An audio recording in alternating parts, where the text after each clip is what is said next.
Looks like rain today. So I'm going to get quite a lot as well. But I thought I'd just do a little walkthrough again. It's May now and plants are massive. I'll not go through too many descriptions because there's just too many plants to show you now. But we'll show you what it's looking like as I'm filming this. I may mention one or two I've got if this they're worth iris mentioning. here. It's one of the bearded irises and it's called Sultan's Palace. And it's lovely. I've not got many irises, but I've got a few. This is the gravel border. Looking good now. Things are coming on. That's Anchusa, and that's looking good. I was led to believe that wasn't going to reflower, that would probably die in its first year. I've since read that actually it's quite hardy. So it pays never to listen to people. This is a weird plant. This is Dormia. And it has a green flower head. And that little bit there, that's the bit of the flower head. In fact, there's several in there. It gets quite big. And when it flowers, like I say, it's like a cow parsley green head. And I leave it alone for a bit. And then I have to chop it back in because it becomes quite a big plant. And it dominates this area, which is okay. But there's nice plants underneath that I want to shine out as well.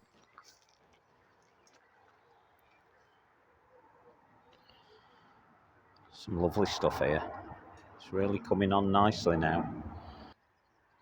So I would do a longer YouTube on this if the flowers were all out, but they're not at the moment, so I shall await them appearing. And believe it or not, they are the start of the flower. And that's Raponticum centraudes. It's lovely, that one. It's the tallest it's been. It's now 3 years in, so it's doing really well. One of my favourites is behind it. And that's Cortaderia richardii, or Austrageria richardii. As I always say, it's supposedly called by both names. Now, if you look inside, you can see those cylindrical stalks in there. I think that's the only way I can describe them. You can see the difference in the colour. Each one of those is a flower. And they are not far off now from actually coming out. So I would say if I come back here in 3 weeks, maybe even 2, a lot of them will be out. It's Digitalis season, Foxglove season. This is a nice one. It's just opened. It wasn't open yesterday. It's open today. Doing well. And these little things here, these are beautiful. These are commonly called honey bells. And it's Netroscordum siculum. Look at me, I'm describing plants already. I said I wouldn't. So we'll take a bit of a walk through. I'll try not to describe too many. It's rose season as well. I'm not that keen on this one. And I haven't been keen on it since I saw the first flower appear. And this is Rosa Red New Dawn. I'm not happy with it at all, to be quite honest. I think it's a bit wishy-washy, that colour.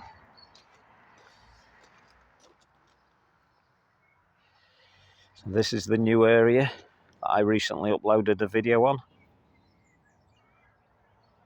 But I won't go through that. We'll just leave that at the moment to develop a little bit. And then this area with these ferns. Now, the disappointing thing about these ferns is that I always feel that they go over too quick. I reckon another month and a half and they'll be gone. They always have for me in the past. They always look a bit shabby. Don't last long at all. I don't know why, but they don't for me. Hostas are doing brilliant this year. So they're good.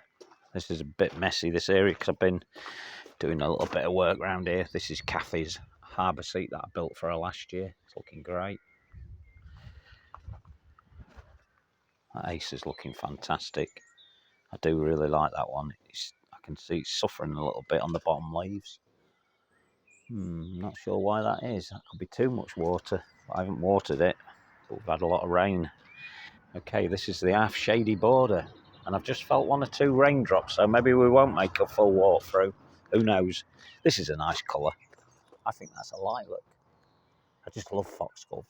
I just let them seed everywhere. Originally, when I did come up to this garden, I just had, I think it was 3 flower heads or seed heads that had seeds in them. And what I did was I walked around the borders that were here at the time, and there weren't all these borders, and I just simply spread the seed around and then left it to its own devices. Because I knew every year I would get back lots and lots of flowers, and I am doing, and I'm getting lots of different coloured ones as well. There's another coloured one, that's a deeper purple. That's really nice as well. So lots of plants are growing quite well, and once they start producing flowers, I will then come back through and do a little bit more of a talk on them. But at the moment I just wanted to have a little walk through. So we're still in the gravel garden, and this is a lovely grass, this one. It's called Elymus magellanicus, and it's probably the bluest of the blues. And that is probably as tall as those grasses are going to get. They're about, I'd say, 13, 14 inches tall. That's about it. They won't make much taller than that. Apart from the seed heads, they'll go up a bit further. And it's a nice one to have. Lots of plants in this border. This is the silver birch border. And it's so named because of that, silver birch. That Persicaria, the purple one, is actually red. It's called Red Dragon. It's doing well, and a lot of people fear those because they think they're spreaders, but they're not. What they do is they actually grow out of a clump and they spread into plants, but they always die back into that central clump. So they're not spreaders, not by the true meaning of the word spreader anyway. As I said, we're in iris season. This one is just listed as Iris sibirica blue. It's not really got a name. I can't think there's one called blue. That would be ridiculous. Maybe it is. This is one of my Hylotelephaeums, the old sedums, and this is a seedling from Matrona. And I've always felt it was better than Matrona. I do have a Matrona further up the garden, so I am at the minute judging as to whether it is as good as I think it is or whether it's not, because it may not be. All looking good here. Everything's looking nice. It's nice just to take a wander around and have a look at what's going on. There's so much going on. There's just way too much to describe at the moment.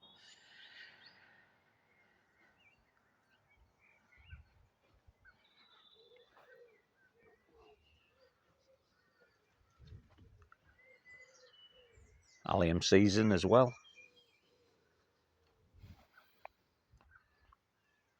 That's a nice allium.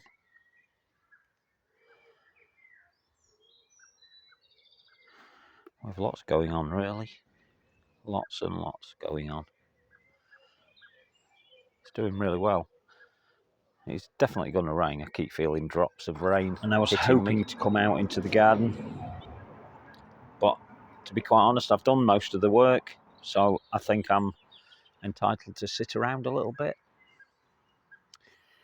Oh, I just love that miscanthus. It's just such an iconic plant, in my opinion. So good. Look at the size of it.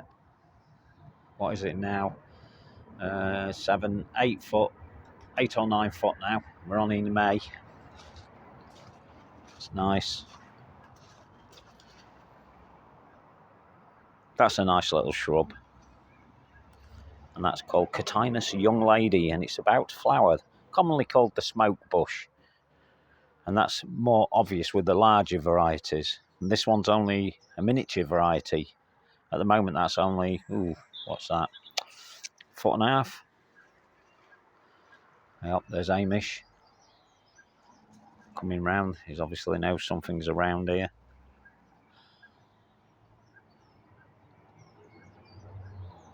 There's a bamboo. It's doing its job now. That's doing brilliant. I wish it'd get a little bit higher though. It's not high enough yet. It is going to get there. You can see the straggly ones above. It's going to get there. And it was here, or put here, to give me a little bit of privacy when I sat on the deck from up at the driveway, which is beyond there. But at this time of year, we're private anyway. Everything's looking great. This is the owl border. Loads of stuff in here. Absolutely loads. I'm looking forward to these plants coming out. I've got a few of these around now. This is Solanum wallichianum. Fantastic. When that flowers, I'll show you more of it. It looks fantastic. I love it. Oh, look at all these foxgloves. God, don't they look great? I guess May, June is the time that they speak the loudest. This is part of the long border. And I finally found the name of this plant. After a lot of searching, it's called Ligusticum lucidum, subspecies lucidum. And if you look that up, it is absolutely fantastic. It's a monocarpic plant, so when it flowers, it'll die. But it will set its seeds. And I'm told that they're likely to appear around the plant itself. So I must be careful and not over rake that area, so we allow some of them to actually come up again, because it is wonderful. I think I've got it in the wrong area. It needed to be seen from all angles, that one, because it is a sort of a dome shape and looks good as a dome shape as well. So that's a Cortaderia again. I like showing this one because it's a real nice one. Patagonia. There's loads of seed heads in there. They are starting to push the way out. I think you can just make that one out. That's looking good. We've got the rest of them. We've got, what have we got in here? We've got so much in this border. It's doing really well now.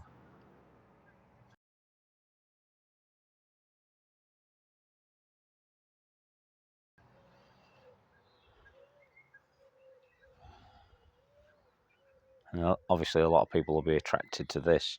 This is Cornus Cusa. I bought it as China Girl. Not sure if it is, but I bought it as China Girl, and they're always drawn to these flowers because they are wonderful. They are nice. It's looking good. Cloister Pergola's looking great. As I say, it's rose season as well. We've got lots of roses over this now, and they're all doing really well. I still say this is the one you should be aiming for. This one's called Starlight Symphony, and the flowers on it are amazing. There's loads to come yet. Bit of a climber. But Rosa Gertrude Jekyll is still one of the stars. And then we've got different roses growing all around it now. They're all starting to climb up with my help. I'm having to feed them through, especially this one. This one's having to be fed through at quite a rate, to be honest. It's growing like mad. So I'm always coming out and moving it as I'm about to do now. So we'll pull that one through there. That's better. There's the Polo. As I said, that was put there so that once these roses cover all this area, you're going to view through that Polo. And all you're going to see to the left and right and above and below is rose leaves, hopefully. But I'm not happy with this one because it has a lot of black spot, this one. Lots of roses have this problem. And sometimes you just got to live with it. Or you get ones that are resistant to it. The new leaves tend to be okay, but you know, you've just got to put up with it. This is why I recommend this one, because I never see it on this one. And it's often described as the most pest-free or disease-free rose. And I think it is. I think it's correct. It's a beauty.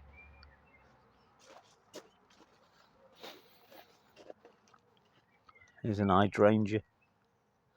Not a big blousy flower fan, but I love this particular variety, which is called Hydrangea Asperia Sargentiana. It's a real nice one. It's not going to flower yet. We're way too early. The flowers are forming, though, on the tops, I can see.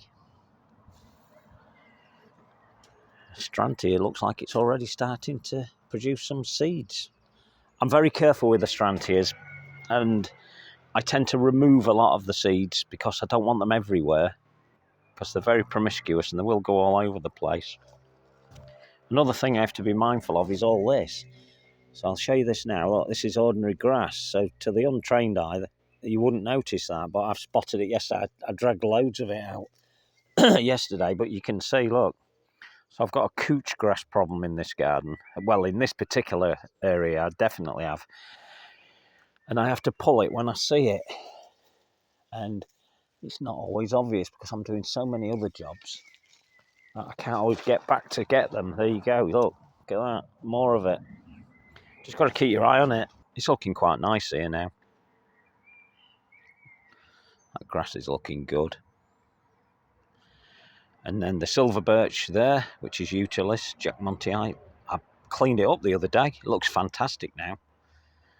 They're definitely worth cleaning. I know it's a bit sad and a bit geeky, but it's definitely worth doing.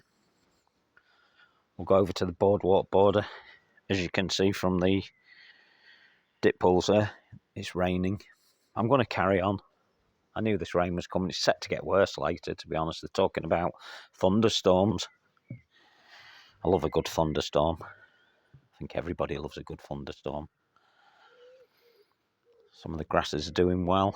That euphorbia is doing exceptionally well. Too well, actually. I'm toying with actually removing that and keeping cuttings of it and maybe keeping it in a pot, because I would rather use this area for something better. It was never really intent. I actually didn't think it would live. I'll be honest, I put it in there thinking, well, let's give it a try. And blow me down, it's doing really well.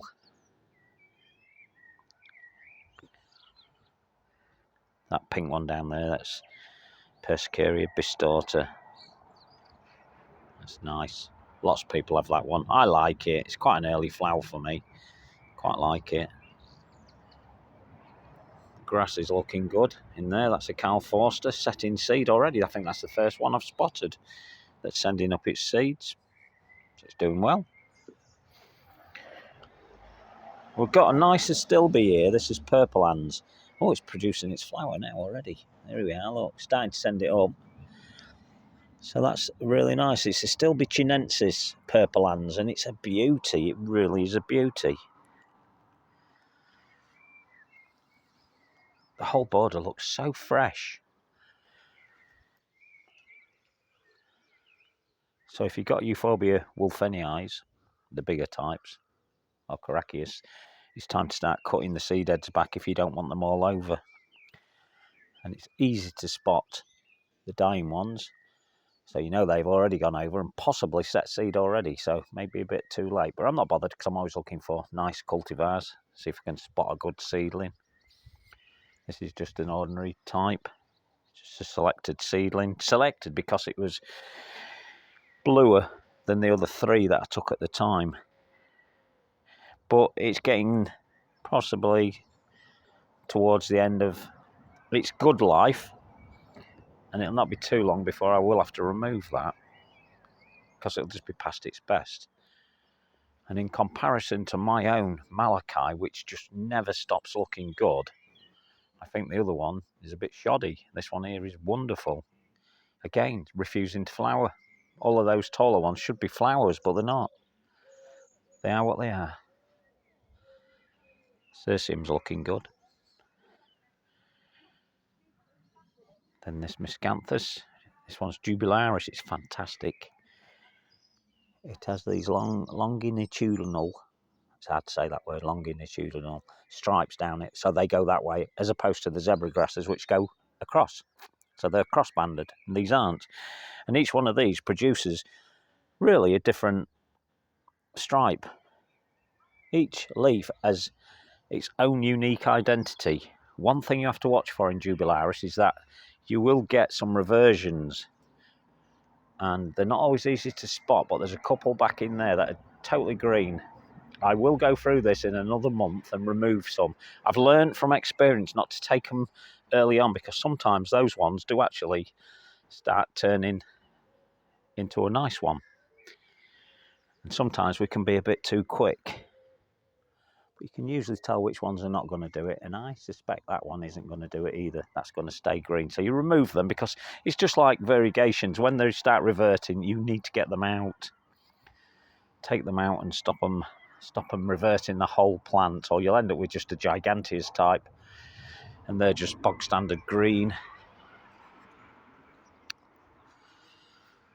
I'm still not happy 100% anyway with this border. This is the back end, or the, what would I call this? The south end of the long border, and I'm just not happy. The orangey looking grass there, that's my fault. I was spraying the path above it, and it had a bit of a breeze at the time, and it caught it, and it took it over there, and that's killed that little bit. And that's usually one of my best Calamagrostis, Cal Forster, but not going to be this year. These are looking great. They're alliums. Which one is that? I think I'm not 100% sure which one that is. I've got a feeling. Do you know? I don't know which one that is. I'll be honest. Whereas these little purpley ones, these deep purple ones, where are they? There you go, through there. You can see the deep purple ones. They're Atrapurpureum, and they have a lovely scent to them. Yeah, part of the reason I kept this open was for this very reason, so we could see through. It's looking nice. Everything's looking nice here, actually. Very nice. I've decided to leave this year. Look, a little bit of corn, ordinary wheat. I don't know how that's got in there. I did used to feed the birds at one time. Maybe it's a long remaining seed that was in the soil, and it's now going to seed itself. I will pull it. I won't allow it to seed completely.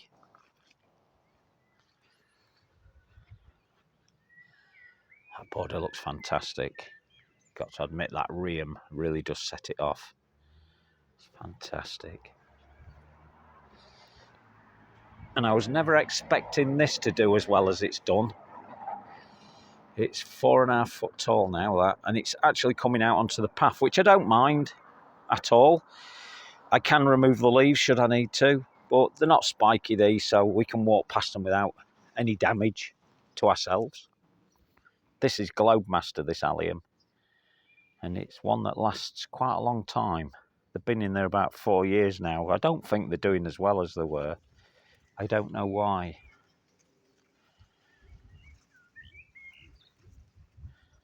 Looking really nice. Gets quite a lot of shade, this area, hence the plantings that I've put in there. Someone says having a go at this hydrangea. Viburnum's not looking so great at the moment, but as I said in a previous video, it does need to drop its leaves at certain times, and they are still dropping. And once it's dropped those leaves, the growth will look nice and fresh again, because it always produces lots of new leaves once them old ones have finished dropping away. So this is the Nook, as you're aware. And let's show you what's happening at the moment. So things are looking nice in the Nook. And it is kept simple, deliberately simple, mainly with ferns in there. I've still got to control this euphorbia. I do need to move it back on this section. I need to move a lot of that because I want this viburnum to do the talking there. There's no immediate rush for that. That's Erebotria japonica. It's looking really good. And again, some of the leaves are falling because this is an evergreen. And you can see that some of the leaves are not great. I don't worry about that because often you can come in and they will simply pull away like that. And that's what they do. Evergreens need to lose the leaves at some point, and it's doing it now. Another one there. Dead easy to remove. If you're geeky like me, you come around regular and you remove them. There's no reason to. Just let them drop like normal trees and they'll be fine. I love this area. I really do love this area. It's nice in this little section because no one, as I've said before, knows you're here. That door's definitely working better now. It's fantastic. A lot more lightweight, so it's not pulling the structure over. To the left of it, you can't see, but there's some... it looks like I've caught that with a spray as well. There's a hawthorn edge I've planted there to subdivide this section. Looking good. There's the garden from up here. Looks fantastic.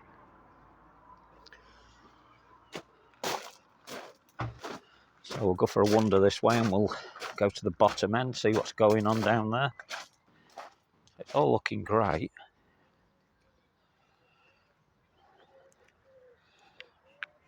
It's quite a drop here, and as I say all the time, you can't really tell. I'm still going downhill to here. There we go. The brown that you can see on the grass is where I spray under the hedges to keep it controlled. And typically, I walk all over it afterwards. It's just what I do. I do it every year. So this is the Carl Forster border. Oh, they are starting to flower, as you can see. To most people, they are boring. But once these get to the tallness they are going to become, you'll understand and see exactly why I get those. They are absolutely fantastic. There's the second of our cats. He's called Spud. He's a rescue cat. He's only a baby. He's a bit timid and a bit shy, hence him running off all the time. Hostas are looking good, and that's only because you will have spotted that I've been putting slug pellets down. I've had to. Don't be too precious about putting slug pellets down. You're not going to kill a million birds. They're not going to go picking them up and eating them, and neither are hedgehogs. They avoid them. The black elder's looking good now. That's Sambuca's Black Tower. That's one of my cuttings from the parent plant. Wonderful. There's the parent plant. Parent plant's about 6-7 years old now. They are short-lived shrubs in my opinion. It's still doing all right. It's not going to go just yet. It's going to be fine. Here's one of the other roses, and this is called Lilac Bouquet, and I was a bit dubious about that name when I first saw it come out because they didn't look lilac, but they are starting to turn a little deeper. So I think that is a lilac bouquet. Good.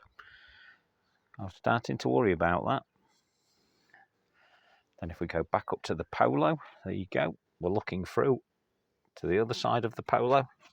So that's great. That's going to look very interesting once this rose has done its thing. As I said, this rose is getting a lot of rust. And this was Rosa Alfred, or Madame Alfred Carrier. I'll live with that rust, as I said earlier. I'll just live with it. Because the fresh new growth looks pretty good. And it's doing quite well. It's doing its job of covering it. This is Rosa Dublin Bay. That's always good. I had to do a full video on my roses, really. And I might do once they all start coming out. May just do that. In fact, while we're talking about roses, let's move back to this. Didn't show you this one. This is a dog rose, really. And it's the Himalayan musk rose. Oh, trying to focus that for you. See if we can focus it. There you go. And this is a Rosa Glauca. Wonderful, wonderful rose. Very wild looking. Not your normal rose, but then I don't go for normal.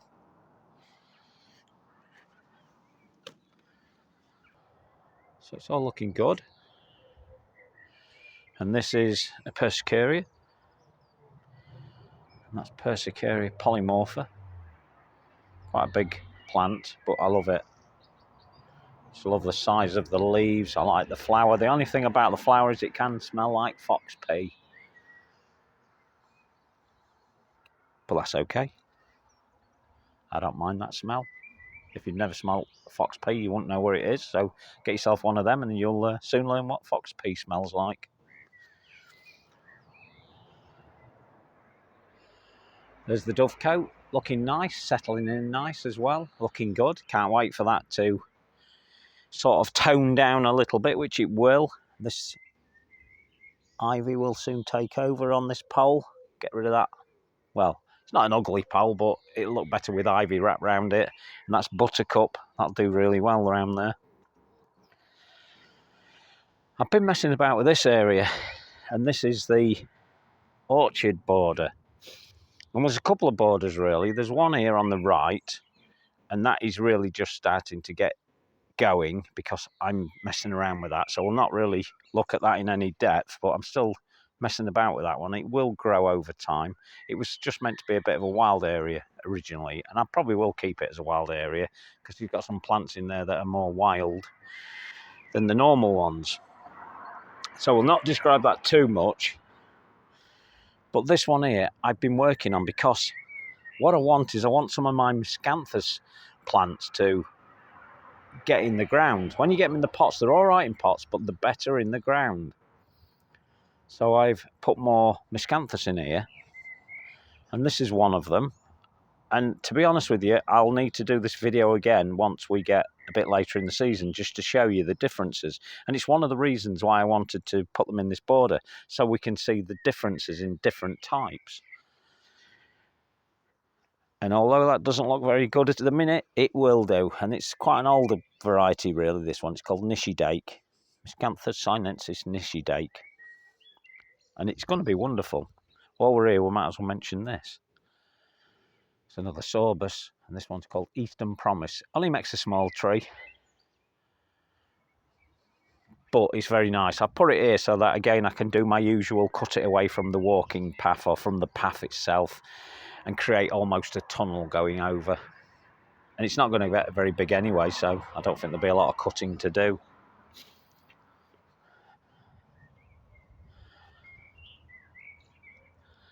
There's one or two nice plants in here. I'm trying to think what we've got in here. We've got an Actaea. We've got Actaea racemosa in here. That's Actaea racemosa. About to flower. You can see the little flowers developing. Then there's just an ordinary leucanthemum that was in this garden when I came here. I moved them all around the place because they are quite nice when they get going. I've got all sorts going in here. There's another elder there. I like elders, so that's Sambucus, and this particular one is called Laced Up. So it's quite a tight forming one. It's more columnar, and it's a bit like Black Tower, except this one is dissected, obviously, as you can see. So just think of Black Tower and then just put that type of leaf on it instead, and that's hopefully what it's going to look like. It's just starting to get its feet in now. It struggled last year, but now it's doing all right. Just got to give them time. Then we go to this miscanthus, and there's not really, again, any point in describing them too much because they make no sense to you. They're just leaves. People will be looking at leaves there, but that one's called Professor Richard Henson. I'll show you these again once they do start flowering. Then we have Giganteus there, the big one. And then here, there's another miscanthus, and this one's called Emmanuel Lepage, another good one. And then back there, the taller one there is called Roland, Miscanthus Roland. It's quite a nice one, that. Well, this border's starting to come on very nice anyway. I've put different things in, but like I say, I wanted to add some miscanthus in there just to make it a little bit more different and to demonstrate how different miscanthus are. And I still feel I'll be putting more in this area. I don't know where just yet, probably to the left here. We may sacrifice some more turf there and put one or two in. Actually, there's one that I forgot about here. And this one, again, look, they all look the same, don't they? They all look the same, but they're not. Once they get going, they're not. That one's called Miscanthus sinensis Grossofontaine, means large fountain. So you can imagine from that description there, it's probably going to be a little bit arching, which it is. So there's other plants in here. Just trying to see what I've got. We've got a little Carlo, so we've got Symphotrichum, little Carlo there. And then to the left, Anthemus tinctoria, and that is, I believe that one's E.C. Buxton. In fact, I'm sure that's E.C. Buxton. That's looking good. And then this is a Delphinium requenii, and that's a biennial, I guess it is. It's a biennial, so it'll only last this year. It'll seed and it'll die. Now, if you're getting into Deschampsias that I've mentioned before, the Deschampsias do prefer a more damp soil. This is Deschampsia, and this is a fantastic one. And it's probably the strongest form I've come across, and it's called Cabana buta. So that's Deschampsia cespitosa Cabana buta. And it is absolutely fantastic. That one come from Pan Global Plants. And I've got several varieties of Deschampsia, and that, in my opinion, is the strongest form there is. I've got Rosa rugosa here. It keeps producing flowers, heavily scented. The only downside is they don't last very long. Each flower only lasts for a very short time indeed. But the scent is amazing, colour's amazing, and it keeps producing. It'll just produce those all season long. For me, hopefully it will anyway. And what I'm going to do now is I'm just going to walk through and not say a word, hopefully. We'll go to the top of the garden.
Okay, so there you go. A walk through in May, just to see what's happening. A lot happening, as you can see. Way too much to describe, but hopefully you've got an idea what's going on up at Grassy Bottom. I'll talk to you on the next one. Ta-da.